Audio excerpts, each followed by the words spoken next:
objetivo da aula de hoje é a gente aprender um pouquinho mais sobre uma linguagem de programação em particular e as características dessa linguagem de programação e onde ela funciona.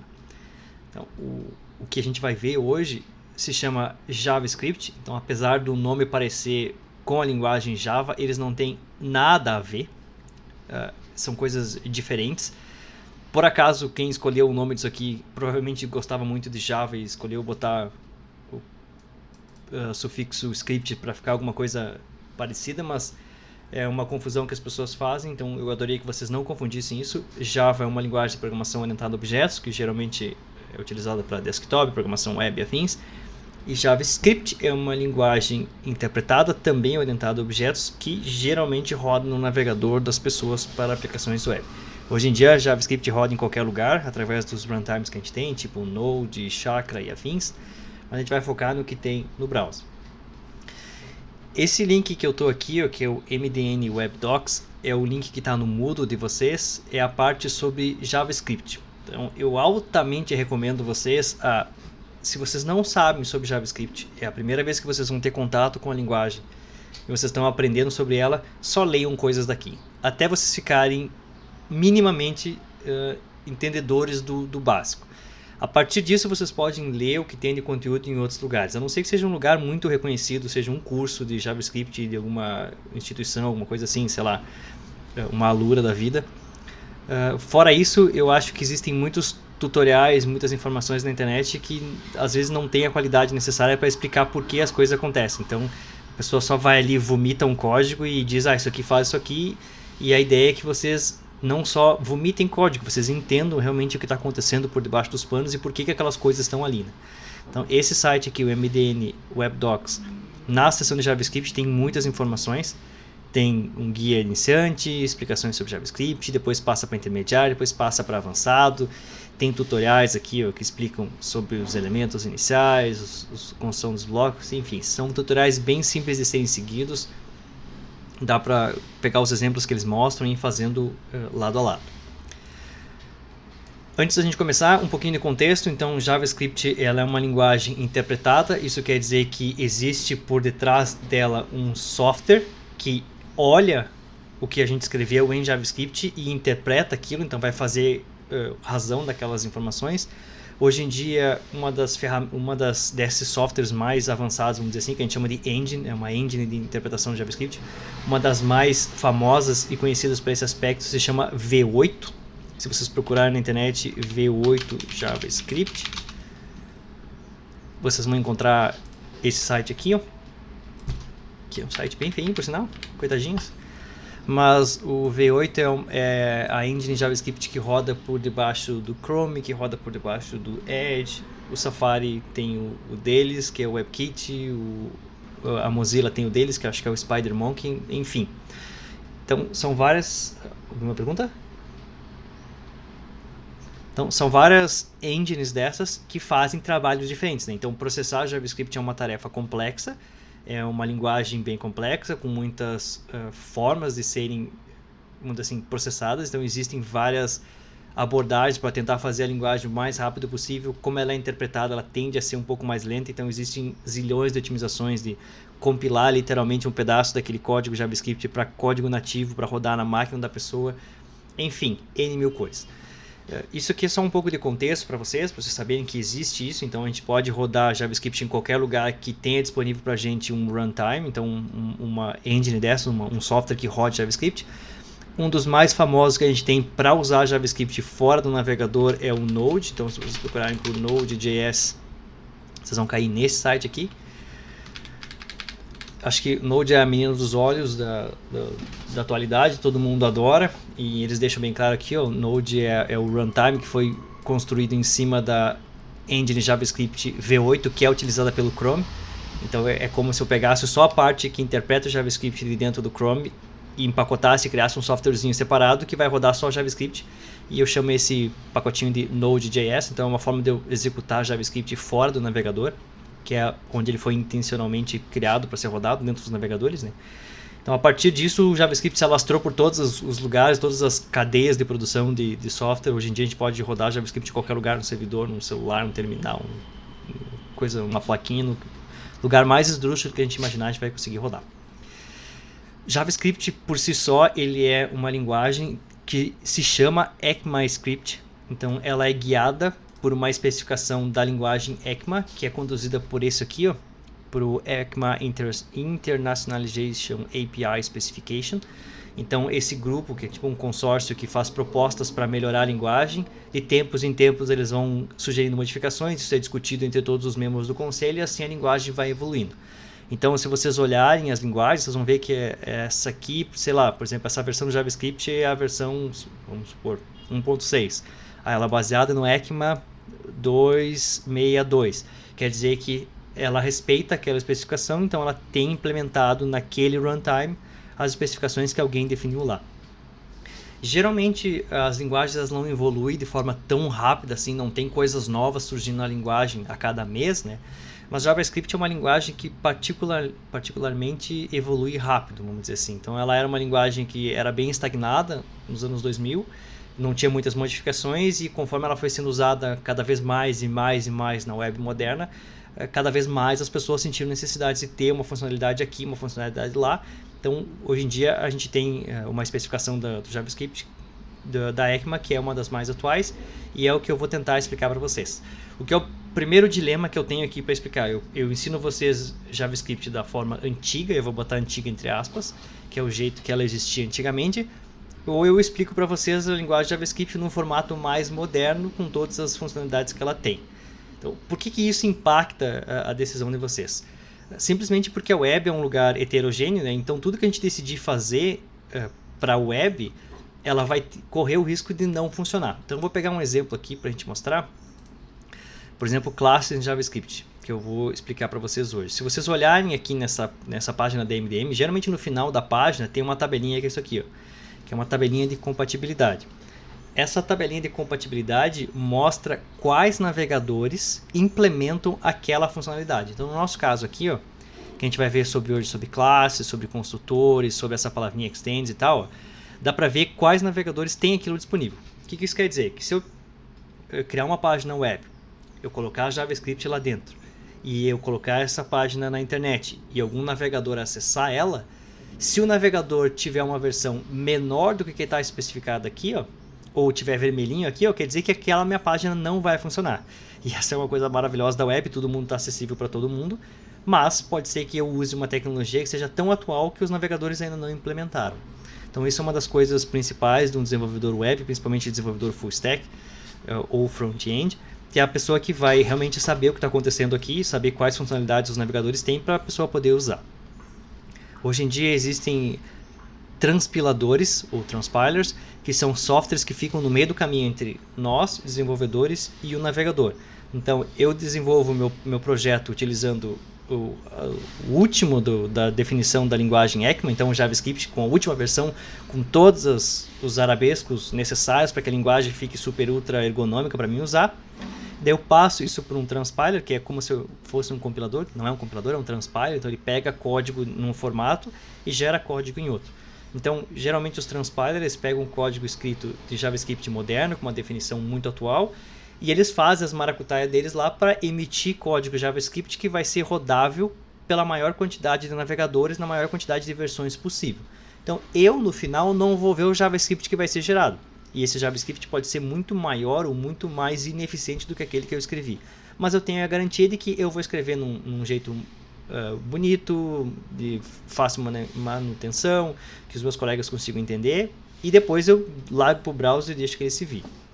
Ou se vocês não quiserem usar nenhum transpilador, né, vocês podem escrever JavaScript imaginando que ele vai rodar em algum lugar e não vai rodar em alguns outros. Como conselho para vocês, se vocês já sabem JavaScript ou nunca viram JavaScript, eu acho que o conselho é o mesmo. Eu acho que tudo depende do contexto. Existem casos onde é interessante a gente usar JavaScript transpilado e há contextos onde não é interessante tu escrever o JavaScript e aquele JavaScript que tu escreveu é aquele que vai para o navegador. Existem outras formas de se escrever, vamos dizer assim, JavaScript ou coisas próximas a JavaScript, que é utilizar outras linguagens que são semelhantes. Uma delas é TypeScript, que foi uma linguagem que foi criada, vamos dizer assim, a partir do JavaScript, mas com uma outra definição da ECMA. Então é como se existissem duas árvores, o JavaScript foi para um lado e o TypeScript foi para o outro. E o TypeScript também é uma linguagem interpretada, mas ele é interpretado e ele tem tipagem forte. Então quer dizer que eu posso colocar tipos nas minhas variáveis. E isso ajuda a prevenir vários problemas que acontecem com o JavaScript, que não existem tipos, que nem Python. Então se eu colocar um inteiro uma hora e uma string em outra, vai aceitar e aquilo vai continuar funcionando e pode acontecer comportamentos inesperados, né? Então, isso tudo é só para vocês terem uma noção de todo o ecossistema JavaScript. Eu recomendo que vocês deem uma lida sobre isso, que vocês pesquisem sobre cada um desses. Por exemplo, aqui, ó, que está listado na matriz de compatibilidade, existem dois elementos bem importantes aqui, ó. Tem o Dino e o Node.js. Então, esses dois aqui são runtimes autossuficientes, vamos dizer assim. São softwares que eu rodo no meu computador e ele interpreta o JavaScript. O Node é baseado no V8 e o Dino, não sei no que ele é baseado, mas o Dino utiliza TypeScript para rodar. Então eles são, vamos dizer assim, competidores, esses dois. Eles têm abordagens semelhantes em algumas coisas, diferentes em outras. E aqui toda essa galera de todos os navegadores possíveis que eu tenho disponível para testar. Vamos passar para a ação de verdade, que é o que é o JavaScript no contexto do que a gente vai usar. Então eu tenho aqui um arquivo index.html, assim como todos aqueles que a gente tinha criado. Eu vou criar aqui minha estrutura como eu tinha feito com as outras, HTML. Vou criar uma tag head aqui, vou botar um title, vou botar minha página e vamos botar um body aqui e aqui o conteúdo, beleza. Vamos abrir isso aqui no Live Server para vocês enxergarem e eu vou botar aqui ela na metade da tela para a gente poder ver o resto, como eu tinha feito das outras vezes, metade, metade. Vamos fechar isso aqui para a gente não ver mais e vamos focar aqui. Se estiver muito pequenininho o texto, me avisem ali que eu aumento. Bom, agora que a gente vai trabalhar com uma outra coisa, então a gente já viu até agora HTML, que a gente sabe que é, vamos dizer assim, a coluna dorsal da minha página, é o esqueleto onde eu vou colocar os conteúdos. Então eu já aprendi sobre tags semânticas, eu já aprendi sobre tags que funcionam como blocos, eu já aprendi como tabelas, um monte de coisas. Já aprendi como é que eu faço para mudar o estilo disso para que ele fique visualmente diferente na página, então que é usando CSS. Já aprendi que eu posso escrever meus próprios arquivos CSS que são carregados na sequência, então as regras são sobrescritas. Aprendemos na última aula também que eu posso usar um arquivo CSS que uma outra pessoa, um outro grupo de pessoas escreveu e já pensou em várias classes possíveis de CSS, que é um framework CSS, tipo Tailwind, tipo Bootstrap. E hoje a gente vai aprender um terceiro elemento nessa cadeia, que é JavaScript. Então, eu não sei precisar para você exatamente por que JavaScript foi criado, mas dá para entender a utilidade dele. Então imagine que a gente tem uma página aqui, ó, que tem isso aqui, ó, um H1, pode fechar uma coisa aqui, minha página, botar introdução, e vamos botar um parágrafo aqui com alguma coisa aqui. Tudo bem. Então imagine que eu tenho a minha página ali, que tem um título e um conteúdo qualquer. E eu queira fazer alguma coisa nessa página. Então antigamente, na versão mais, vamos dizer assim, antiga da web, na mais inicial, a gente tinha conteúdo, então HTML, e eu podia fazer de interação, eu clicar em alguma coisa, que era um link, então eu posso botar um link aqui, vamos botar um link para a página do curso, scc.br,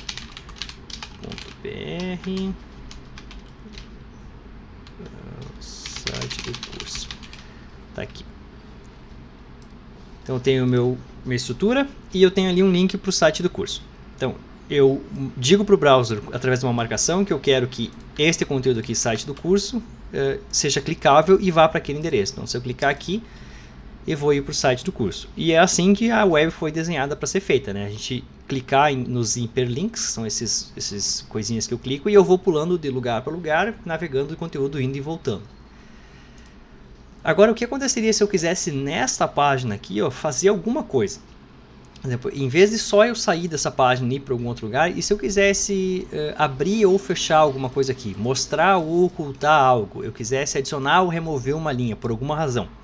Então a gente chama isso de uma página dinâmica, que é aquela página que recebe interações do usuário e tem o conteúdo dela alterado. Então existem dois tipos de dinamismo na página.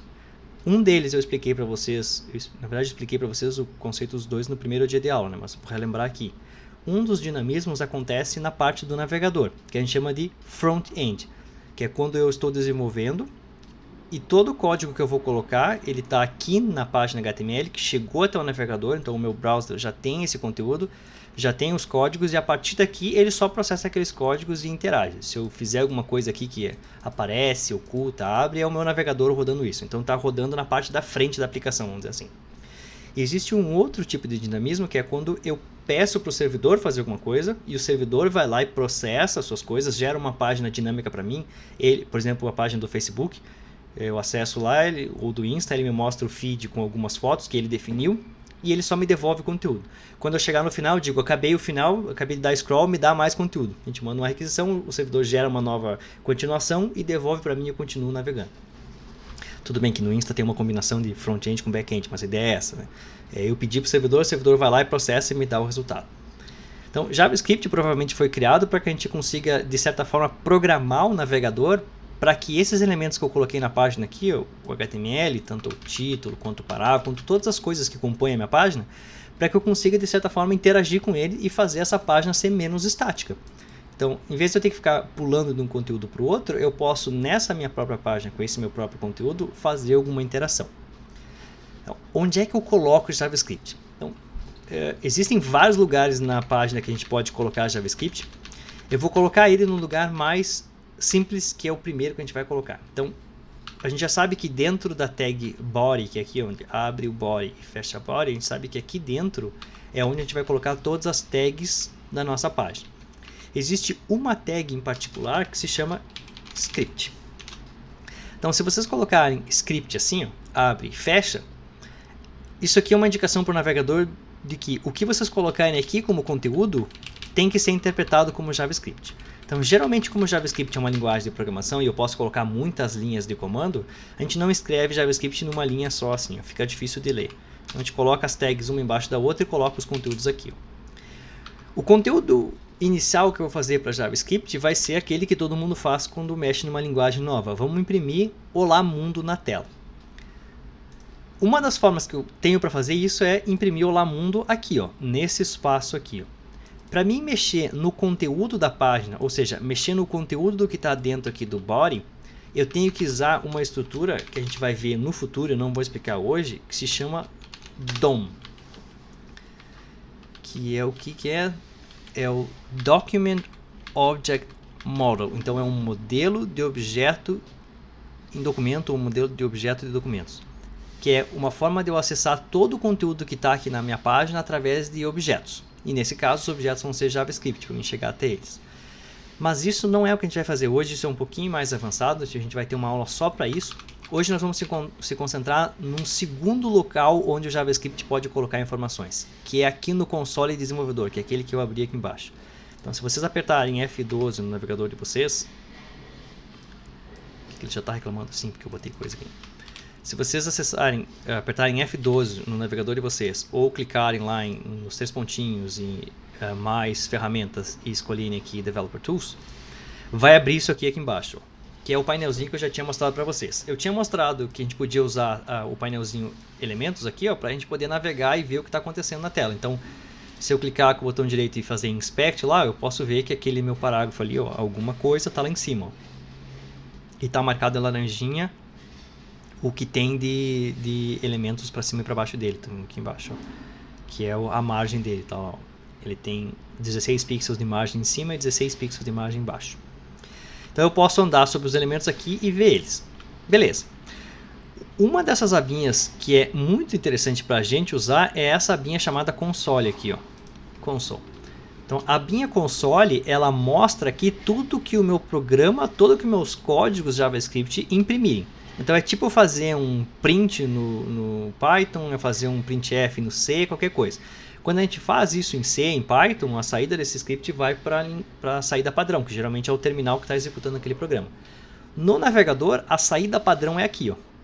É o browser, é o console do browser, que está aqui embaixo. Então o console do browser só pode ser visualizado se eu clicar o F12 ou abrir as ferramentas lá, né? Então qualquer coisa que eu fizer na aula de hoje só vai ser visível se eu abrir isso aqui. Então vamos vir aqui na nossa tag script e vamos colocar o comando para imprimir Olá Mundo. Para mim imprimir alguma coisa no console aqui, ó, Jesus Cristo, eu vou usar um objeto em JavaScript que se chama console, é um objeto global que está disponível em todos os escopos de todos os scripts que eu tenho em JavaScript. E se eu fizer console ponto, ele vai me mostrar várias funções que eu tenho disponível para uso. Então, esse objeto console é uma forma de eu chegar até aqui, ó. É como se eu dissesse, olha, eu quero chegar aqui, ó. E daí, agora eu posso chamar os métodos para botar coisas aqui, ó. Uma das coisas mais simples que eu tenho para fazer no console é imprimir coisas lá. E para mim imprimir, eu uso a função log. Tá aqui, ó. Até tá me indicando para escrever o Olá Mundo. Então, se eu colocar essa função aqui, ó, console.log, vai ser o equivalente a fazer o print do Python, printf, alguma coisa do Java. Então vamos imprimir hello world ali, ó. Vou até botar uma exclamação. Então, se eu salvar esse arquivo aqui, ó, vocês vão ver que vai aparecer o hello world ali. Por que aparece o hello world aqui? Porque o navegador, quando ele pegar esse código HTML que a gente está solicitando, né? A gente está usando uma extensão aqui para rodar o live server. Então existe um servidor web que está aqui. O meu navegador vai lá e pede, eu quero a index.html. Se vocês lembrarem, ele faz uma requisição, vai lá no servidor web, pega o conteúdo, traz para ele e começa a analisar. Então o navegador começa a olhar as tags uma por uma e ele vai montando o conteúdo. Aqui, HTML, ok, isso aí que é uma página HTML. Depois ele vai ver o título, vai arrumar lá em cima, depois ele vai chegar no body, beleza, e daí ele vai começar a montar isso aqui, ó. Primeiro a tag introdução lá em cima, depois esse parágrafo, depois o hífen, e daí ele vai encontrar a tag script. As tags script do JavaScript, dependendo da forma que eu escreva ela, a gente diz que elas são bloqueantes. Bloqueantes por quê? Porque o navegador, quando encontrar ela, ele vai parar de fazer qualquer coisa que ele esteja fazendo e ele vai executar tudo que está ali dentro, até que ele chegue no final daquela tag. Então aqui tem um comando só, então ela é bloqueante por um comando. Eu vou fazer esse comando, assim que terminar ele vai continuar aqui embaixo. Então, vamos botar alguma coisa aqui, mais um outro parágrafo, ó. Fim da página, por exemplo. Então, aqui acontece uma coisa que talvez para você seja um pouco estranho, mas que numa página web faz muito sentido. Eu estou dando comandos para o navegador e um conjunto de comandos é como é que eu quero desenhar coisas aqui na tela. Então, que são as tags HTML. Aí eu tenho uma tag em especial, que é a tag script, que também é uma tag, só que em vez dela desenhar alguma coisa na tela, ela é um comando para o navegador, tipo, faz alguma coisa. Então, na verdade, o que aconteceu aqui, ó, foi que o navegador primeiro desenhou isso aqui, depois desenhou isso aqui, depois desenhou isso aqui, que é essa tag aqui. Aí ele chegou nessa parte, então ele não tinha esse fim da página, aí ele entrou aqui dentro, imprimiu o Hello World aqui embaixo, e daí continuou para a próxima, montou lá o fim da página. Só que isso acontece tão rápido que a gente não consegue ver, né? O navegador é um negócio muito, muito rápido. Se desse para ver eles colocando aqui, a gente teria uma navegação maravilhosa, né? Então, para nós, agora, em termos de desenvolvimento de JavaScript, nós podemos, de certa forma, esquecer a ordem que as coisas são interpretadas. A única coisa que vocês têm que ter na cabeça de vocês é o seguinte: se eu colocar uma tag JavaScript aqui, o navegador para. Então, se por acaso vocês vierem aqui, ó, e colocarem uma tag JavaScript no comecinho da tag body, por exemplo, ó, e vamos imaginar que aqui, em vez de vocês terem colocado um comando só, vocês colocaram 912 milhões de comandos aqui, ó. Quer dizer que quando o navegador chegar aqui, ó, e ele interpretar, se ele chegar aqui, ó, ele vai bloquear aqui enquanto ele não executar todos os comandos que vocês colocaram. E se vocês colocarem 912 milhões de comandos aqui, o navegador vai gastar um tempinho aqui, ó. Então, para o usuário, ele vai começar, a página vai estar em branco e ele vai ficar moendo. Então, a página vai ficar em branco e vai ficar girando daquela coisinha dizendo que está fazendo alguma coisa. Eu não sei o que é. E depois que ele terminar de executar todo esse JavaScript, daí sim ele desenha isso na tela. Então, essa é a única coisa que eu adoraria que vocês tivessem uma preocupação agora. Onde vocês vão botar as tags script? Geralmente, como boas práticas de desenvolvimento, as pessoas colocam as tags JavaScript no final do body aqui, ó, para poder garantir que o navegador desenhe tudo que tem que desenhar e depois processe. E a partir daqui a gente interage com o que tem lá em cima. Outra forma é a gente colocar o JavaScript aqui em cima na tag head, incluindo um arquivo externo. Por enquanto eu não vou fazer isso, vamos focar aqui, tá? Eu vou colocar o meu JavaScript no finalzinho aqui e vamos continuar. Tenho minha tag script e eu posso colocar aqui qualquer comando. Vocês já viram o primeiro comando que eu coloquei, que é esse console.log, e ele imprime alguma coisa. Bom, como é que eu faço para interagir com esta parte que está aqui em cima? Uma das formas, como eu falei, é usar o DOM, que é mexer nesse conteúdo, mas também existem vários comandos JavaScript que interagem com a parte de fora aqui da página e interagem com a parte aqui dentro. Vamos fazer uma bem simples aqui, ó, que é o comando alert. Então, o comando alert é um dos mais utilizados em JavaScript se tu quiser demonstrar uma falha de segurança, porque ele faz o navegador berrar. Então, se eu usar o comando alert em JavaScript, eu vou mostrar uma janelinha aqui para a pessoa clicar em OK. Então, vamos mostrar. Olha que legal. Eu vou tirar isso aqui para a gente não se perder agora. Então, o meu navegador vai vir aqui, vai processar toda a página. Quando chegar no JavaScript, ele vai executar o comando alert. Se eu salvar aqui, ó, estão vendo ali que ele está gerando conteúdo, chegou aqui e disse, olha que legal, está travado lá a renderização do DOM, porque eu tranquei ele aqui. E se eu apertar o OK, que tem a mensagem que eu coloquei lá, ó, olha que legal, ele continua a navegação. Se vocês olharem o olha que legal ali embaixo, ó, que eu coloquei, estão vendo? Ele tem um script aqui, ó, olha que legal, e eu fiz um alert. Então o navegador está parado nessa linha aqui, ó, na linha 12. Ó. Justamente pelo fato de que esse comando da linha 12 não retornou ainda, porque ele está esperando uma interação do usuário, que eu vim lá e dar OK. Por isso que ele não passou para a linha de baixo, que é a linha 13, e imprimiu o Hello World no console. Estão vendo lá? Ó? Quando eu der o OK ali, esse alert vai retornar, então ele vai continuar a execução do programa e vai passar para o de baixo. Ó. Eu podia fazer o contrário, então colocar isso aqui para cima. Então se eu executar agora, eu salvei ali, então por isso que ele já executou. Ele vai entrar aqui dentro, imprimir o Hello World no console e depois mostrar o alert para mim. Bom, a gente pode fazer um monte de outras coisas aqui. Uma coisa que eu adoraria que vocês também entendessem é que na web, como a gente está programando tanto em JavaScript como em CSS, como... não, a gente não vai programar, né? A gente está escrevendo JavaScript, escrevendo CSS, escrevendo HTML, programando JavaScript. A gente pode fazer tudo isso que a gente está fazendo aqui, ó, direto no console. Então eu vou tirar esses elementos que eu coloquei aqui, ó, da minha tag script, e eu posso vir diretamente aqui na minha página. Ó. Essa minha página, ela tem uma tag script vazia agora, não faz nada. Ó. Mas aqui no console, se vocês repararem, ó, tem um sinalzinho menor ou maior e tem um cursor piscando. Ó. Esse cursor piscando quer dizer que eu posso colocar comandos aqui. E os comandos que eu digito aqui no console é como se o navegador pegasse o que eu coloquei nessa linha, copiasse e colasse entre essa tag, criasse uma tag script na minha página, colocasse aquele código que eu coloquei ali e executasse aquilo. Então, vamos vir aqui e fazer aquilo que eu mostrei antes. Vamos usar o alert. Não precisa ponto e vírgula em JavaScript, então JavaScript é uma linguagem que cada comando não precisa ter ponto e vírgula no final, não sei que eu queria ser bem explícito para alguns casos. Vamos botar alert, olha que legal. Então o cursor está piscando aqui, eu não executei, se eu apertar Enter vai acontecer aquilo que eu disse, ele vai pegar este comando que eu coloquei aqui, vai fingir que vai inserir na página, vai executar aquele comando e a página vai continuar como estava e ele vai tipo, remover aquela coisa que ele fingiu colocar. Então aqui, se eu apertar Enter, aparece lá, ó, olha que legal. Percebam que o cursor não está piscando aqui embaixo, né, porque justamente ele está esperando eu apertar OK. E daí, beleza. Essa palavrinha undefined aqui, ó, ele mostra o que o último comando retornou lá. Então esse comando aqui, como não tem retorno nenhum, aí ele apareceu undefined. Vamos fazer o console.log e vamos mandar imprimir. Ó. Vamos imprimir olá mundo que eu tinha feito. Hello world. Então, se eu fizer isso, eu costumo botar ponto vírgula. Então, se eu fizer isso aqui, ó, e apertar Enter, tá aparecendo ali no console, imediatamente depois, ó, Hello World, e ele me indica onde aquilo foi feito. Ó. Quando vocês enxergarem, no caso do Chrome, né, quando vocês enxergarem no console alguma coisa escrito VM e alguns numerozinhos ali, ó, justamente ele está dizendo VM porque é a virtual machine que está rodando aquele código JavaScript e não está na página. Se fosse alguma coisa da página, ele me diria, onde eu posso botar aqui como é que tá?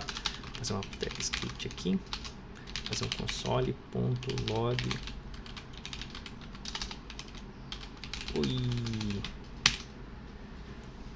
E vamos ver ali, ó.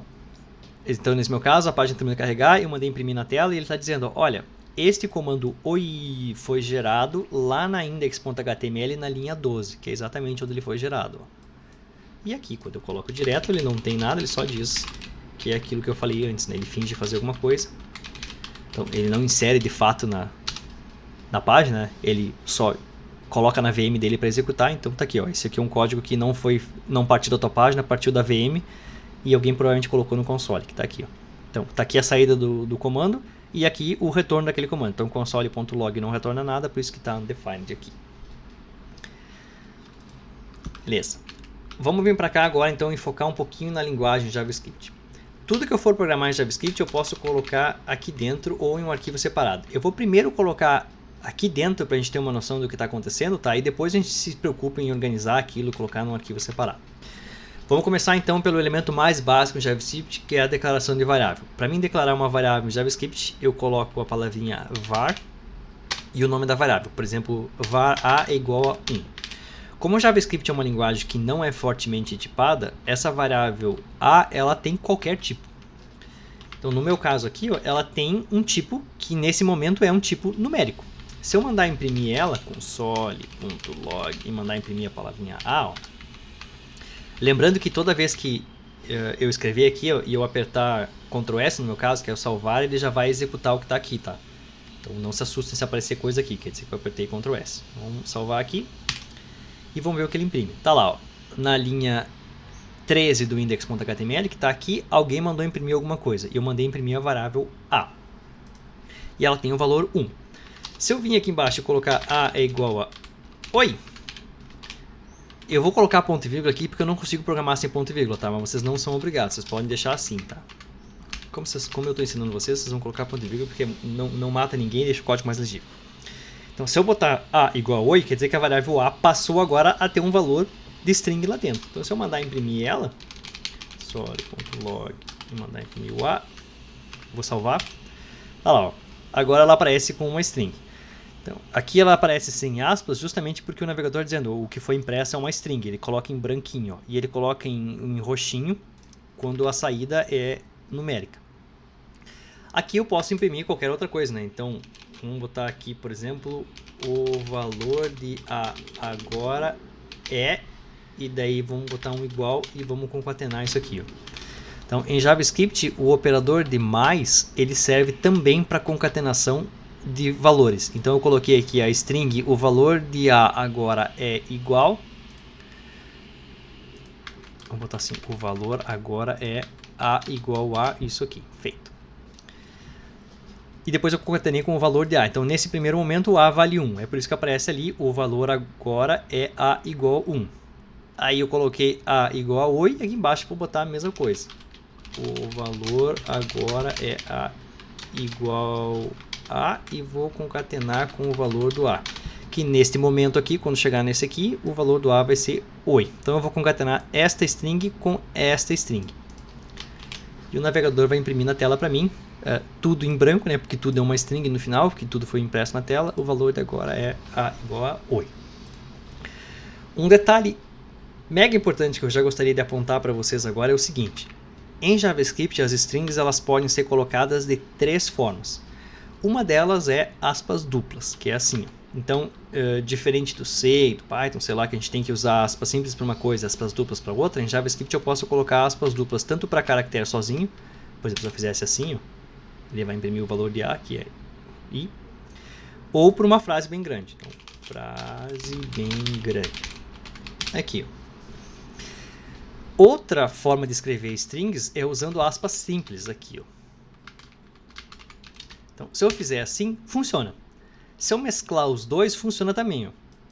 Então, eu posso fazer aqui, ó, o valor de a agora é a mais o valor que tem no a, e aqui eu posso concatenar com outra coisa, sei lá, outra coisa. Então, olha só essa tripa gigante que vai imprimir. O valor agora é a igual e o valor de a, que é frase bem grande, o valor de a, isso aqui, frase bem grande, e depois outra coisa. Então, isso aqui, na verdade, é um pesadelo para quem estiver revisando o código de vocês, né? A pessoa não tem constância para decidir se quer usar aspas simples ou aspas duplas. O conselho que eu dou para vocês é, primeiro de tudo, pergunte na empresa de vocês se tem um manual de estilos para JavaScript, e se eles disserem que todas as strings são em aspas duplas, vocês seguem essa. Se não, se vocês não tiverem estilo nenhum, eu adoraria ou recomendo que vocês usem aspas simples. Simplesmente pelo fato de que a gente vai interlaçar JavaScript com HTML. Então, em HTML, nós já estamos usando aspas duplas para colocar o valor dos atributos.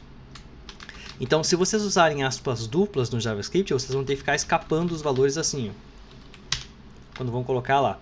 Então, para poupar ficar colocando barra aqui para escapar o valor, vamos só colocar strings como aspas simples. Então isso vai facilitar a nossa vida no futuro. Aqui, ó. Beleza. Tá aqui, ó. Essa é uma forma. Qual que é a outra forma de eu representar strings em Java? Daí é usar o crase para estipular uma string. Então aqui em cima, ó, em vez de botar a frase bem grande e botar aquelas aspas duplas, eu vou botar crase no comecinho e crase no final. Inicialmente o comportamento parece o mesmo, e é o mesmo, e só parece mais difícil de teclar e mais difícil de entender, certo? A diferença é que se eu fizer isso aqui, ó, tá aqui, ó, aspas com crase mais aspas com crase, ó. A diferença é que no outro formato de aspas simples, se eu só colocar a variável a ali dentro ou colocar cifrão a, por exemplo, nada acontece. Ó. Ele está escrevendo aquela string na tela, que é jogo da dólar a. Se eu colocar dólar, abre colchetes, fecha colchetes, a, imprimir na tela, beleza, nada acontece. Tudo isso é uma string, tudo é tratado como uma string. Agora, se eu estiver utilizando a crase, que eu não lembro exatamente como é que é o nome desse operador, mas se eu estiver usando a delimitação da minha string usando crase, quer dizer que aqui dentro eu posso usar o valor das variáveis através de uma anotação. Então, em vez de eu fazer isso aqui, ó, o valor agora é a igual, fecha a string, concatena com o valor da variável, concatena depois com a outra string, eu posso fazer o seguinte, ó, o valor de a e daí quando eu quiser mostrar o valor de uma variável, eu coloco dólar, abre chaves, o nome da variável e fecha chaves. E aqui na verdade não precisa nem ser o nome da variável, pode ser qualquer expressão JavaScript. Então, nesse meu caso aqui, ó, se vocês olharem ali embaixo, ó, a frase ficou exatamente como antes, ó. O valor agora é a igual a, e daí eu estou dizendo que eu quero colocar o valor da variável a. E percebam que o VS Code aqui, ó, meu editor, ele até mostra em cor diferente, justamente porque ele sabe que isso aqui não vai ser isso aqui que vai ser impresso na tela, vai ser o valor da variável a. Tá vendo ali, ó? Aqui eu poderia botar uma expressão qualquer, né? Sei lá, é a string, aquela ali, concatenada com uma outra string, que é, sei lá, exclamação, exclamação, exclamação. Vendo, ó? Então ele mandou imprimir na tela, o valor agora é a, e daí eu mandei imprimir na tela o resultado disso aqui, ó. Que é o que? A variável a concatenada com a string exclamação, exclamação, exclamação, que tá ali. E aqui eu posso seguir a mesma regra, né? Se eu quisesse fazer isso aqui recursivo, botar aqui, botar mais variável aqui dentro, fazer acontecer, pode, né?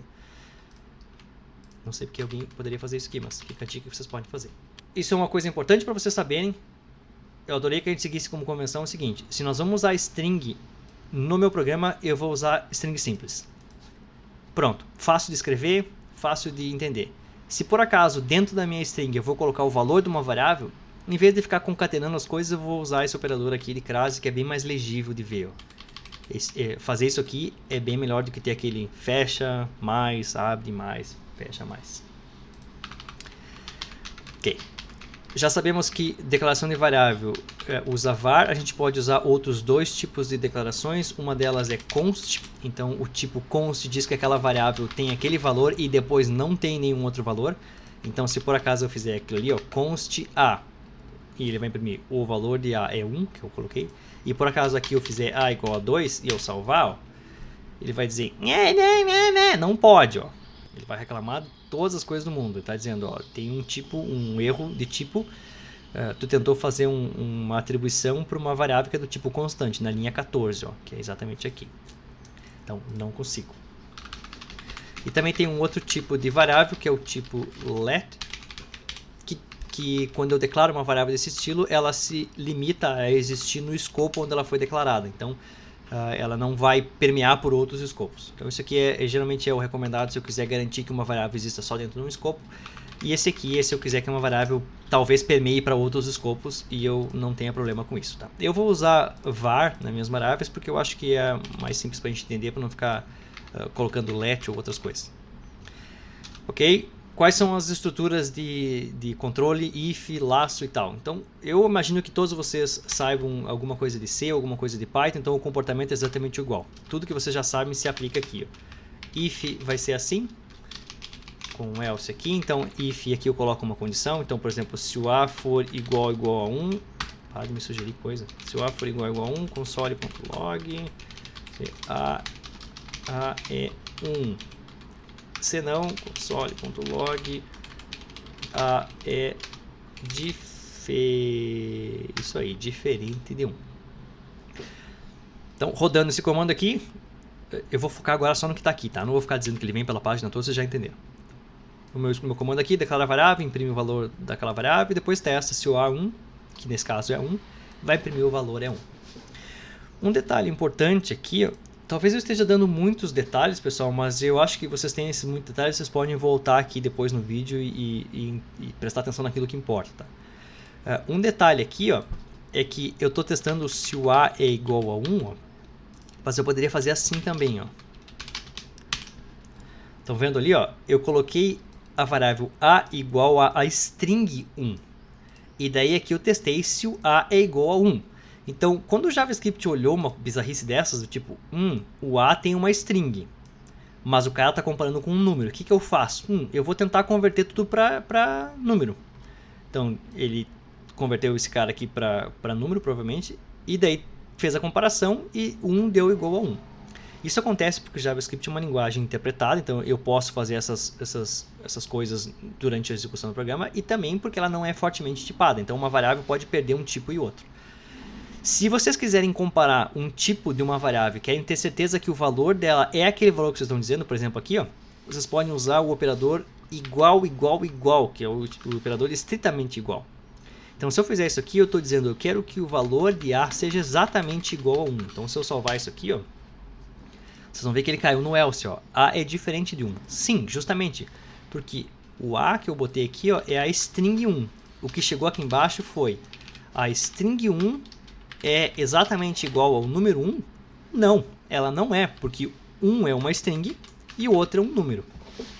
Então, isso é uma fonte de muitos problemas em JavaScript, porque geralmente se eu botar assim, ó, nenhum erro acontece, nada acontece, as coisas, vamos dizer assim, de certa forma funcionam.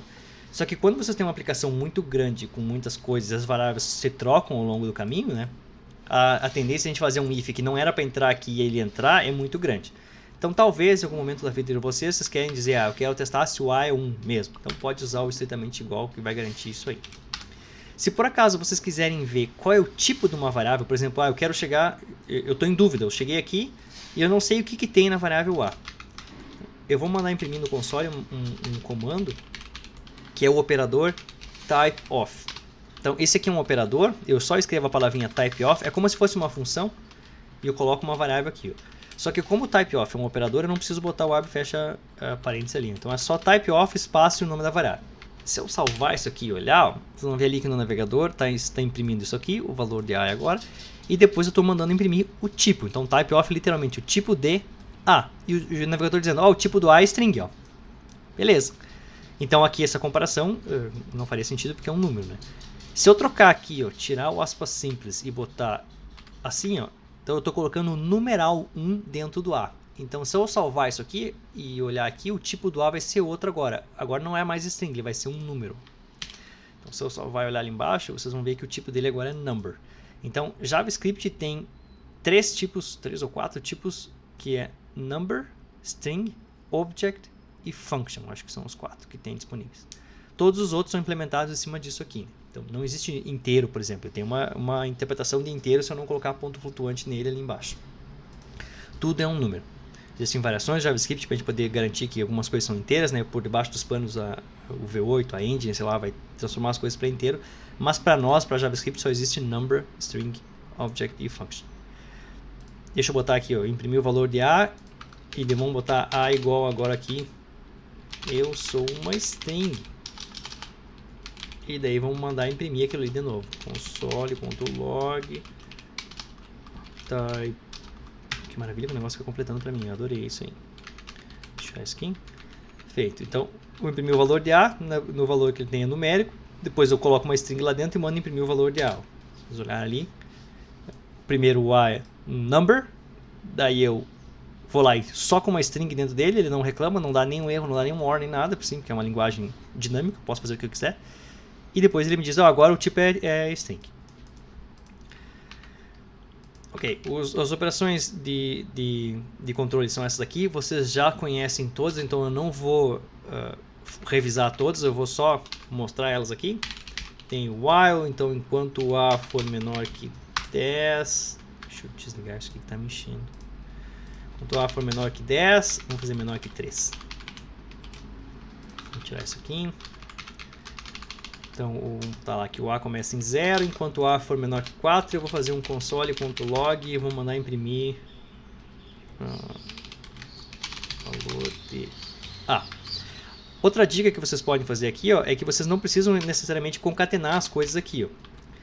Então, a função log, o método log desse objeto aqui, ó, ele permite que eu passe um infinito número de parâmetros, ó.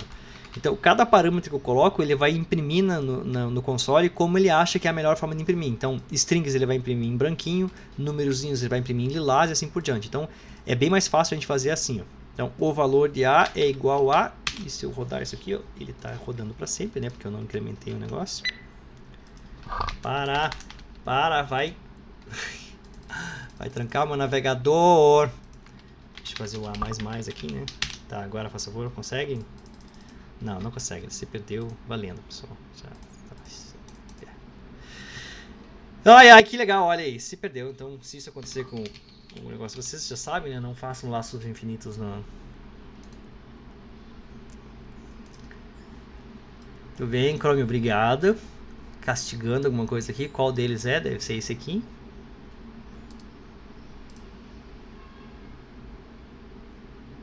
Não.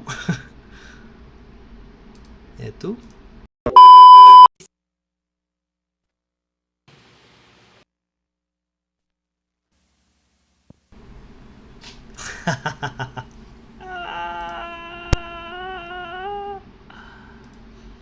Muito bem, para todas as pessoas que foram removidas da aula, né? Vamos voltar.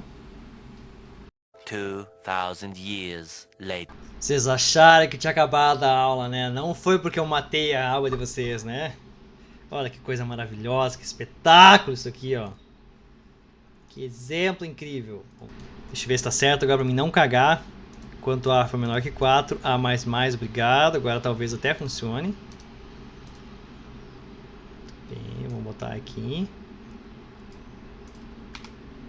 Tá lá, ó. Pronto. Agora sim.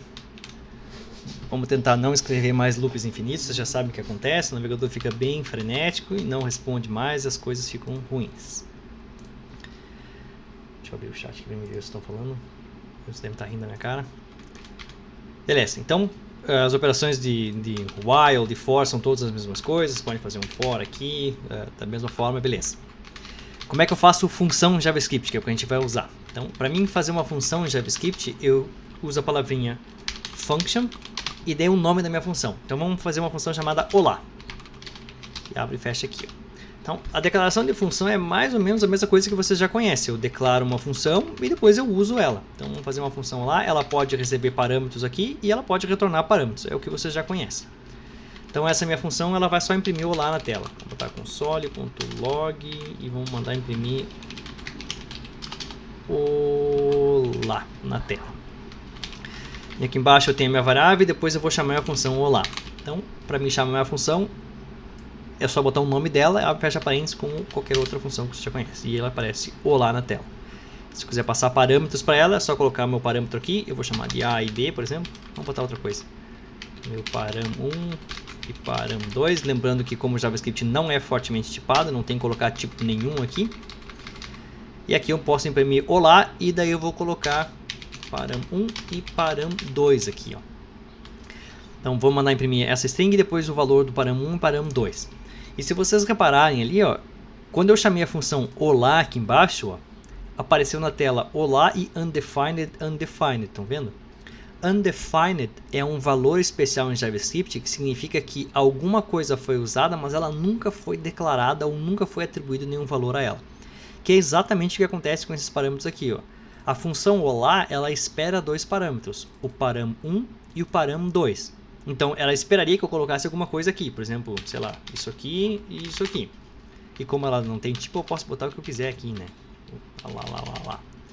Então tá aqui, ó, eu colocaria nesse caso o 1212 lá dentro e eu colocaria essa string lá dentro.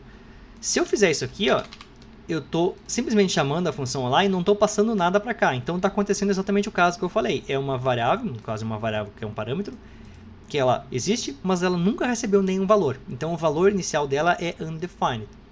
Por isso que esse cara aqui é undefined, porque eu não passei nada, e esse cara aqui é undefined.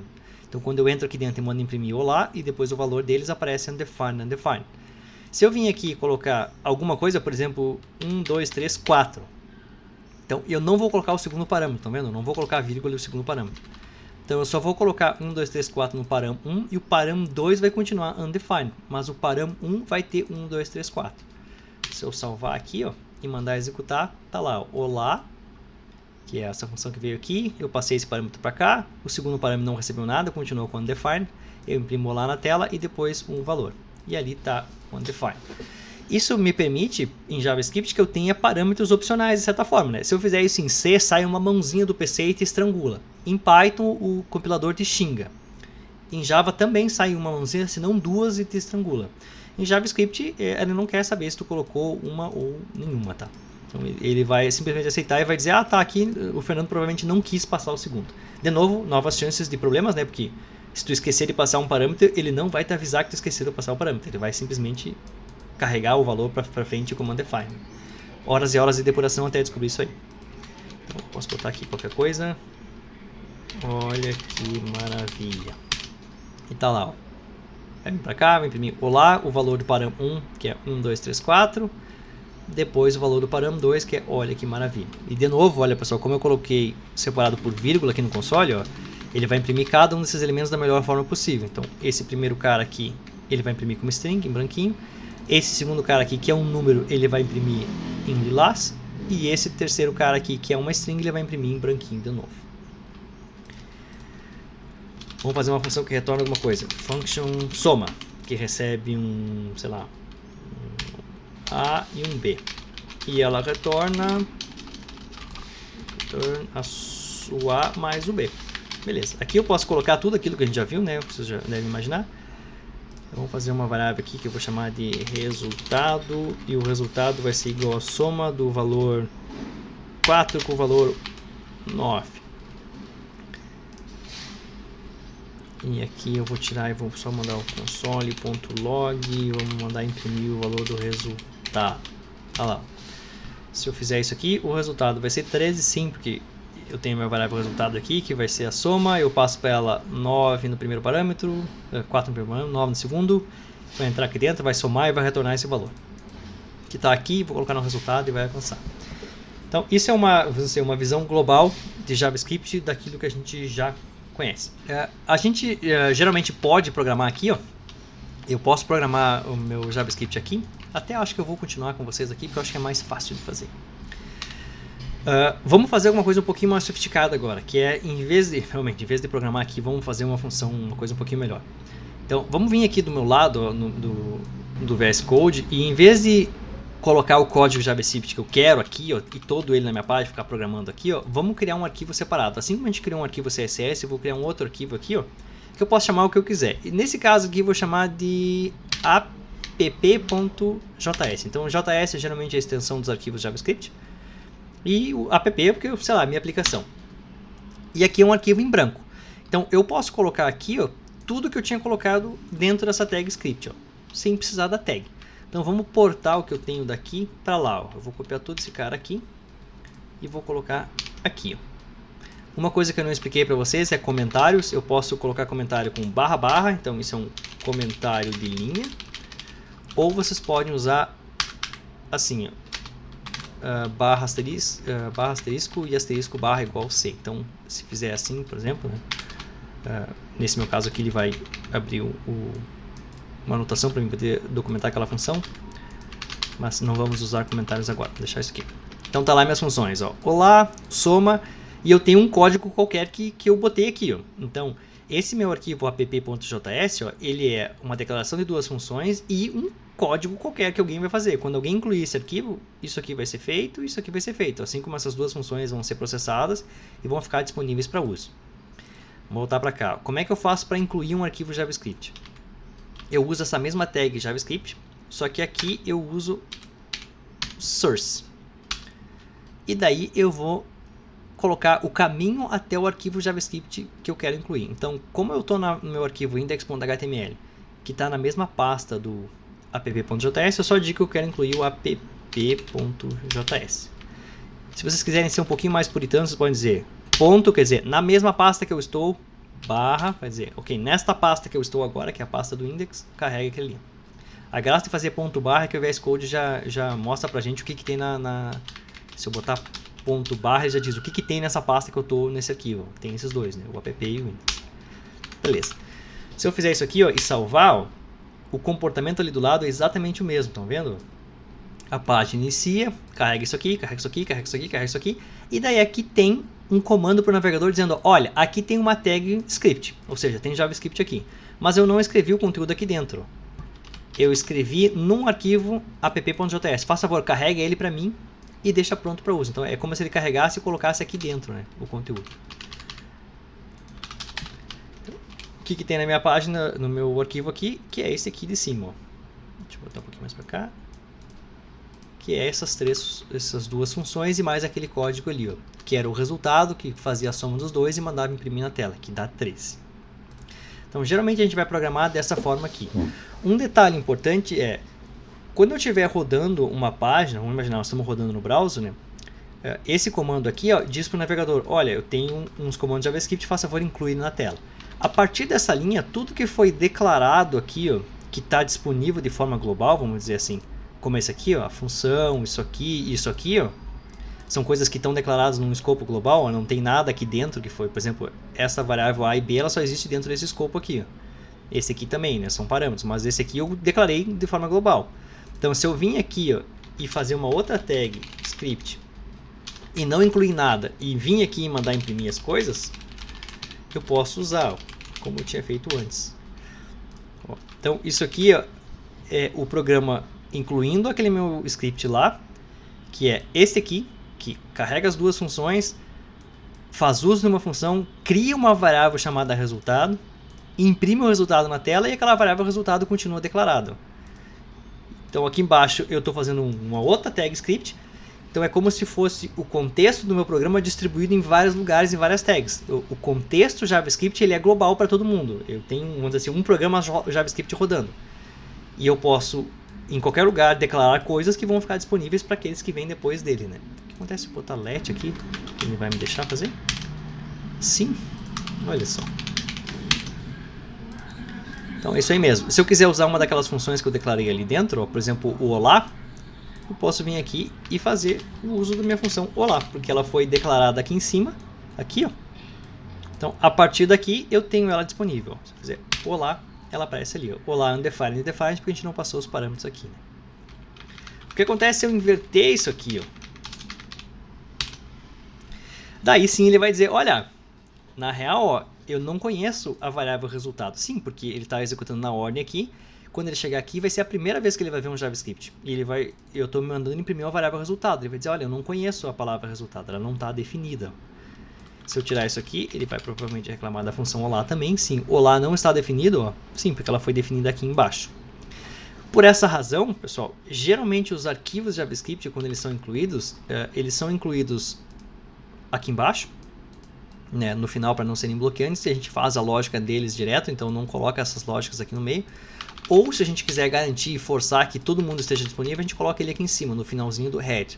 Então nesse caso aqui, ó, no final do head, assim como eu colocava o CSS, estou dizendo, eu incluo o JavaScript, aqui também é bloqueante, quer dizer que quando o navegador chegar aqui, ele vai carregar isso aqui, vai processar tudo, e a partir daqui ele vai ir para a próxima. Mas isso vai garantir que todos os códigos que eu coloque aqui, eles estejam já definidos e prontos, né? Se eu quiser fazer o console.log, resultado vai aparecer aqui, ó. Bom, vamos voltar aqui e fazer uma coisinha um pouquinho mais interessante. A gente já sabe como declarar funções, já sabe como usar elas. Vamos fazer uma coisa um pouco mais sofisticada, que é usar classes, que é geralmente o que a gente vai usar nesse contexto aqui. Vocês podem programar usando só funções, não vai ter problema nenhum, mas eu vou ensinar vocês a criarem classes para no futuro vocês poderem usar. Eu vou usar uma anotação do JavaScript, que é uma das mais modernas, então muito provavelmente ela funciona no navegador de vocês, funcione na internet na maior parte, mas não funciona em navegadores antigos. Como a gente não está muito preocupado com isso nessa aula, nós vamos só usar uma linguagem, uma sintaxe que eu acho que é mais fácil para vocês entenderem. Como é que eu faço para declarar uma classe em JavaScript? Eu só coloco a palavrinha class e o nome da minha classe. Vamos chamar a minha classe de app, por exemplo. Tá aqui. Daí eu faço abre e fecha parênteses. Então, classes em JavaScript, elas podem ser declaradas em qualquer lugar do programa. Eu posso colocar ela aqui em cima, eu posso colocar ela aqui embaixo. Na verdade, eu posso colocar ela dentro da função, eu acho. Posso colocar em qualquer lugar. Então, lembrando que como eu declarei essa classe aqui dentro desse arquivo app, e eu estou incluindo esse app no comecinho da página, qualquer script aqui embaixo que usar aquela classe vai ter ela disponível. Então, vamos fazer alguma coisa bem simples na minha classe. Class app. Como é que eu faço um construtor em Java? Para mim fazer em JavaScript, desculpa. Para mim fazer um construtor, eu vou usar a palavrinha constructor. Então todos os construtores em JavaScript, eu não preciso colocar o function aqui, ó. Então, como eu estou escrevendo uma classe, qualquer coisa que eu colocar aqui com um nomezinho, abre e fecha parênteses, abre e fecha chaves, o JavaScript sabe que isso aqui é um método. E o método que se chama constructor vai ser o construtor da minha classe. Então vamos botar aqui um console.log, uma instância de app foi criado. Beleza. Esse meu código aqui, ó, esse construtor aqui, se vocês lembram de orientação a objetos, se eu fizer uma variável, sei lá, por exemplo, O, vamos botar K, que é um objeto, e eu quiser usar uma classe, eu faço new e o nome da classe, que é app. O que eu passar aqui como parâmetro, ó, é exatamente o que vai ser passado ali em cima, no construtor. Então, se eu quisesse que o meu construtor recebesse um parâmetro, sei lá, param1, param2, eu poderia fazer isso aqui, e daí quando eu instanciasse a minha classe, eu poderia passar um valor aqui, por exemplo, 1 e oi. Exatamente da mesma forma que eu fiz antes. Então, nesse meu caso aqui, vamos deixar sem nada aqui, ó, eu não quero nenhum construtor, não quero nenhum parâmetro no construtor, só vamos dizer que se alguém instanciar um objeto, vai aparecer uma instância de app foi criada. Então, vamos lá na nossa página HTML, está lá incluído o meu arquivo com a minha classe, e aqui embaixo nós vamos usar aquela classe. Vamos fazer um var, que nem eu fiz. Var k é igual a new e o nome da minha classe, que é app. Se eu salvar isso aqui, ó, vai aparecer na tela o 13, que é o resultado daquela inclusão lá, ó, inclui o app.js, que vai vir aqui, o navegador vai ver, tá, uma declaração, beleza, uma declaração de função, beleza, uma declaração, beleza, uma declaração de variável com o resultado e imprime aquilo ali, que é por isso que aparece o 13. Terminado isso, o navegador terminou de interpretar o app.js, ele executou essas duas coisas e colocou no console, e essas aqui ele deixou lá no contexto dele de, ok, essas aqui estão disponíveis para uso. Função lá é função soma e a classe app. Continuou fazendo essas coisas no navegador, e daí chegou aqui tem uma tag script, e aqui eu criei um objeto k, que é uma instância da classe app. Ó. E vocês viram lá que eu coloquei o construtor da classe app. Se alguém chamar o construtor, ou seja, alguém fizer uma instanciação através do new, isso aqui é o que vai ser impresso na tela. Que está lá. Vamos fazer um método na minha classe. Se vocês lembram também da orientação a objetos, eu vou fazer um método que, sei lá, 18, por exemplo. Então, eu vou usar a anotação aquela da orientação a objetos, que as frases são em camel case. Então, por exemplo, assim. Para mim criar um método numa classe, eu só coloco o nome dela, abre e fecha parênteses e depois abre e fecha colchetes. E aqui eu posso botar o que eu quiser. Por exemplo, console.log. Oi. Então, a minha classe app, os objetos, isso aqui vai ser o construtor chamado quando instanciar o objeto, e depois todas as instâncias da minha classe app vão ter o método disoi disponível. E quando eu chamar ela, ele vai vir imprimir o oi na tela. Então, se eu vim aqui, eu tenho o meu objeto k, e agora eu posso fazer k ponto, e ele vai me deixar chamar os métodos que tem na minha classe. Um dos métodos é o disoi. Está ali, ó. Então, 13 lá de cima, uma instância de app foi criada, que é exatamente esse comando aqui, a chamada deste construtor aqui. E depois eu chamei do objeto k o método disoi, que entrou lá dentro e imprimiu o oi na tela. Orientação a objetos, da forma que vocês já conhecem, é só uma sintaxe um pouquinho diferente. Eu não preciso dizer o tipo de retorno, não preciso dizer nada, só preciso dizer o nome e abre e fecha parênteses. Como é que eu faço para declarar propriedades na minha classe? Então, existem dois lugares que eu posso declarar propriedades numa classe JavaScript. Uma delas é no construtor, por isso que é importante ter um construtor. Aqui dentro eu posso criar alguma coisa. Vamos imaginar que eu queira que a minha aplicação tenha um ID. Então, eu posso usar a palavrinha this aqui para acessar o ID. Desculpa, fazer o this para dizer que eu quero criar um atributo, ou seja, é o objeto que estiver rodando esse código aqui. E eu vou fazer ID igual a, sei lá, 1, 2, 3, 4. Então, isso aqui ó, é eu dizendo em tempo de execução, né, quando o navegador estiver rodando isso aqui, ó, na verdade isso aqui eu não quero que seja uma variável local, eu quero que seja um atributo desta classe aqui. Então, quem estiver instanciando isso aqui, o objeto vai ter um atributo chamado ID. Tanto que se eu vir aqui ó,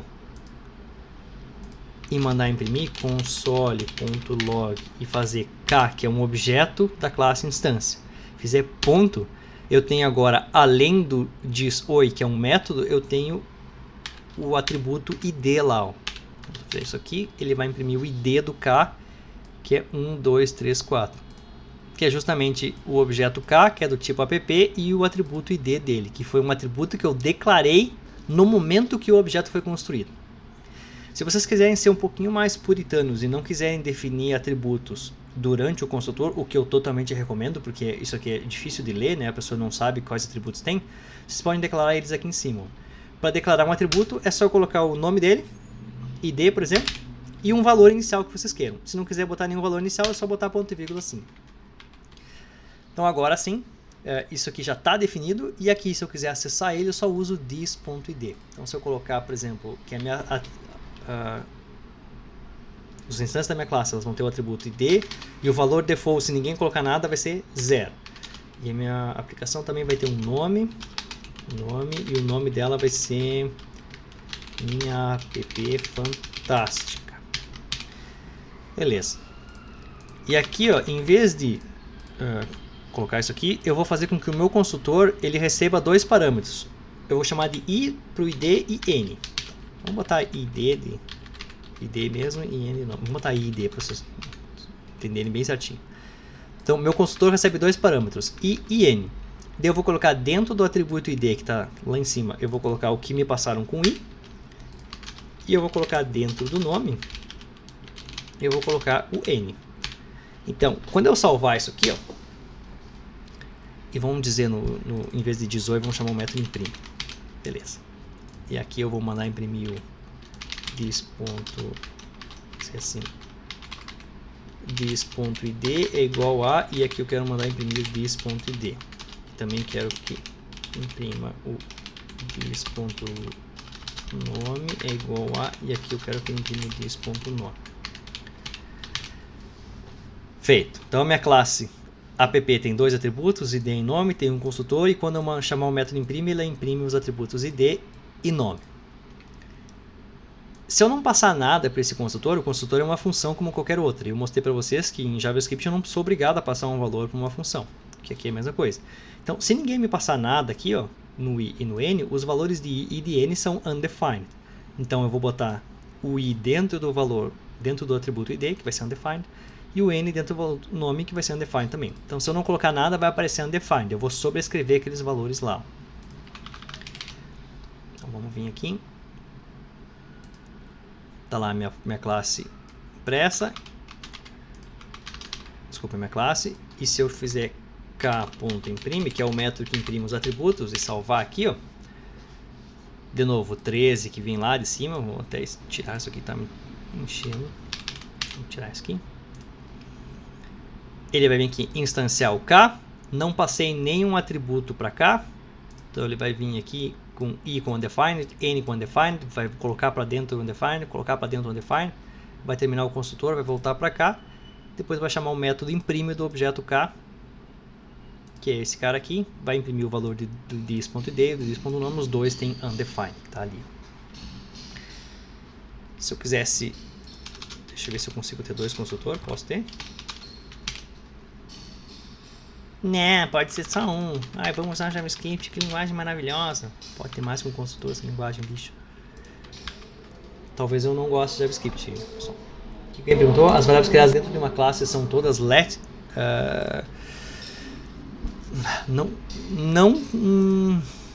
elas são atributos da classe, então elas vão existir no contexto do objeto que foi declarado. Então, por exemplo, aqui, ó, quando eu faço k igual a new app, na verdade todos os atributos que eu declarei estão ali dentro do k. Então eles não são let, eles existem dentro do contexto daquele objeto. Respondi a tua pergunta, Cristiano? Se tu criar uma variável aqui dentro, ó, independente seja let ou var, ela vai existir durante o tempo de execução desse método aqui. Ó. Então se eu fizer var o igual a 10 e depois imprimir aqui console.log, o que eu botei no nome? Oi. Ele vai dizer que não está definido. Ó. Não existe a variável oi. Sim, não existe, porque existe dentro da imprime existe uma variável oi, que assim que esse método terminar, então ele sair desse escopo aqui, ó, as variáveis que foram criadas aqui dentro são perdidas e a coisa continua.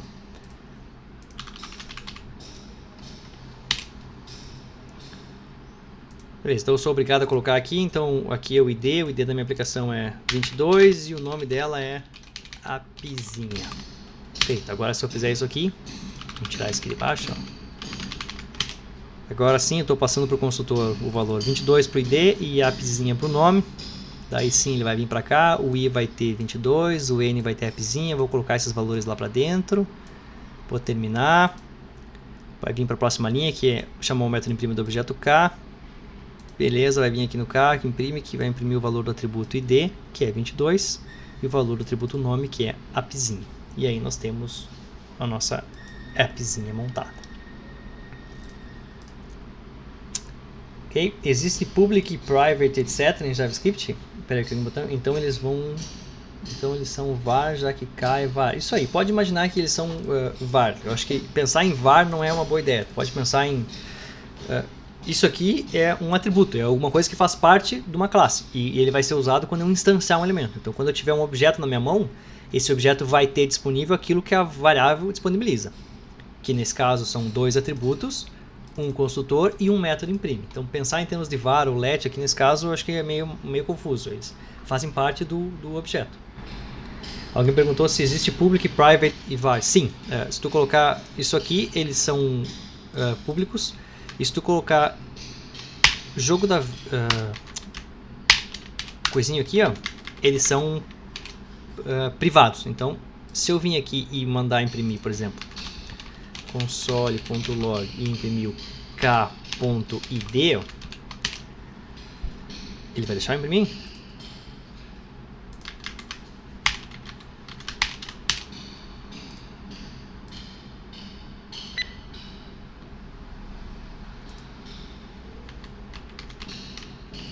Eu estou fazendo errado.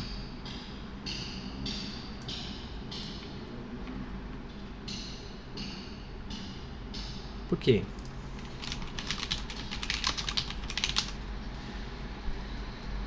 Não é exatamente isso que tinha que fazer?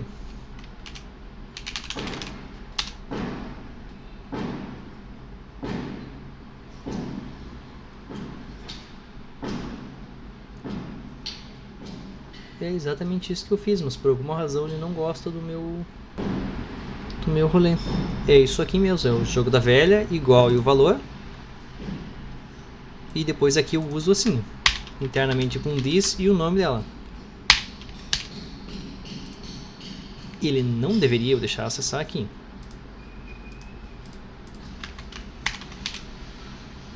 Ah, ele não deixa, ele dá undefined, sim. Não é que ele dá um erro. Eu que bocabertei. Não é que ele dá um erro de acesso, ele só dá undefined. Maravilhoso. Programar em JavaScript é tipo botar uma calça na cabeça e sair na rua. Os resultados mais inesperados do mundo vão acontecer. Beleza, então tá aí. Se vocês quiserem usar métodos privados, eles são obrigatórios de ser declarados aqui em cima, então não dá para declarar ele assim. Se eu fizer assim, acho que ele vai reclamar. Ó. Tá dizendo que precisa ser declarado antes, ó, lá em cima. E depois tem que lembrar de usar isso aqui. Um jogo da velha, pelo menos fica um pouquinho explícito que ele é privado. Né? Alguém mais perguntou alguma coisa? Não. Tudo bem, e detalhe agora, para a gente fechar sobre JavaScript, a gente vai provavelmente usar composição de elementos de um e outro, né? Então eu vou tirar isso aqui, vou deixar como estava antes, tá? Vou deixar a nossa classe lá bonitinha. Então, muito provavelmente a gente vai usar a composição de elementos. Então, imagine que eu tenho a minha aplicação e eu vou fazer um class aqui, uma outra class, que vai ser, sei lá, o imprimidor. E o imprimidor, ele não tem nenhum construtor, e o que ele faz é... vou botar aqui um método grita. Olha que maravilhoso. Console.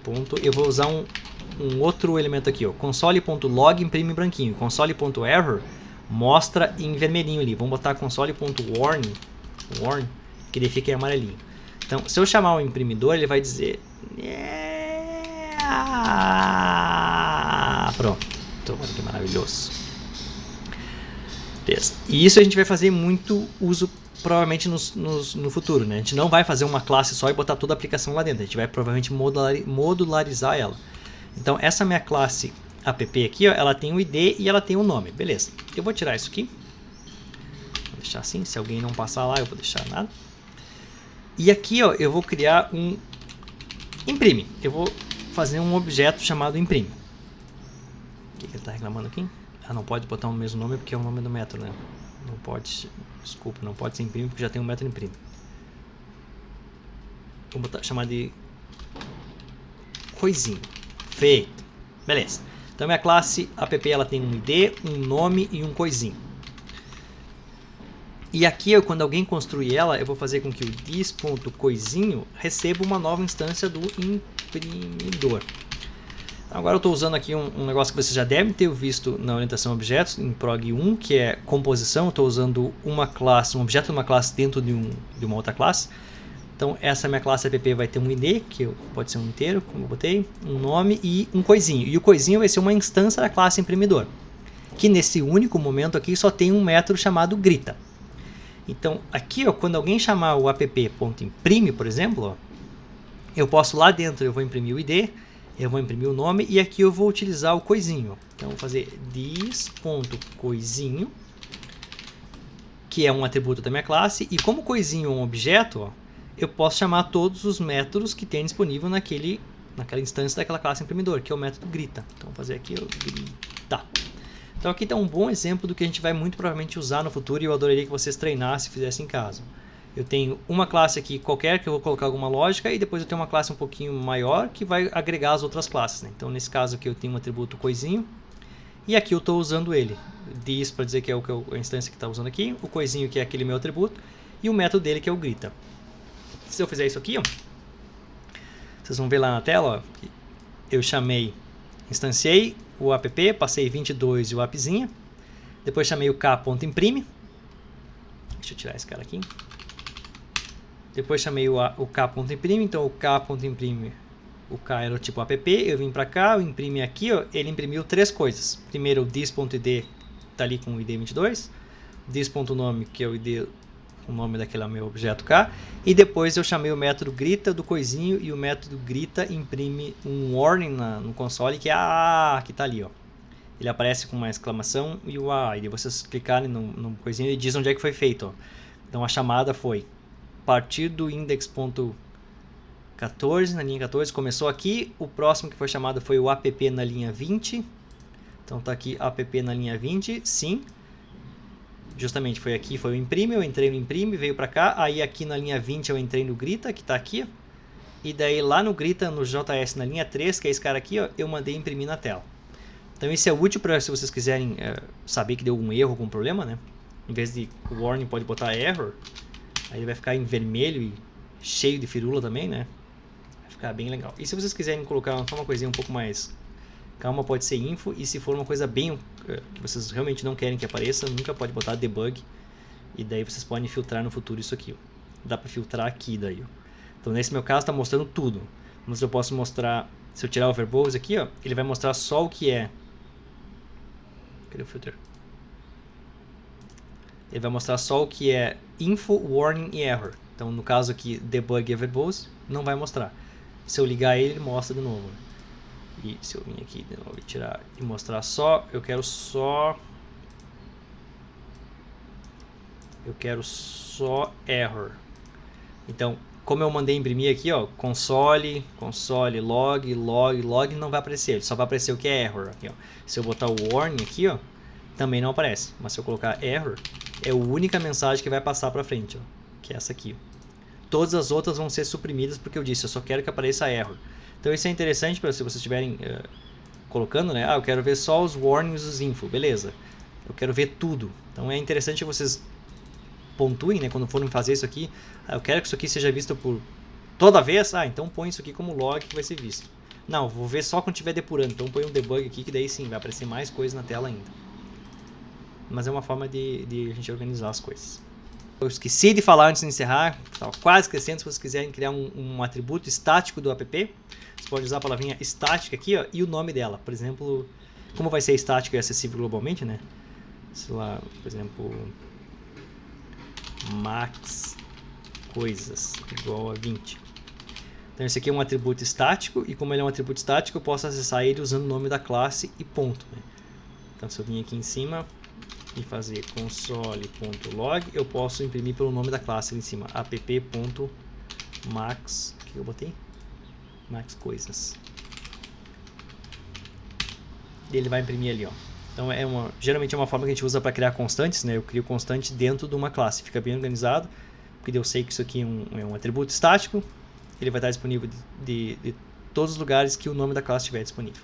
O importante é que vocês treinem isso aqui, entendam bem JavaScript, saibam que eu posso ter tags JavaScript espalhadas pela página e todas elas de certa forma vão interagir umas com as outras, né? As coisas declaradas numa tag JavaScript aqui em cima vai influenciar naquela que está lá embaixo. As variáveis que eu declarar aqui vão estar disponíveis aqui, não vice-versa, né? Porque a ordem é de cima para baixo. E se eu quiser garantir que todo mundo tenha acesso a uma coisa só, eu coloco aqui em cima, por exemplo, lembrando que isso aqui vai ser bloqueante, a não ser que eu diga que não seja colocando um atributo aqui especial.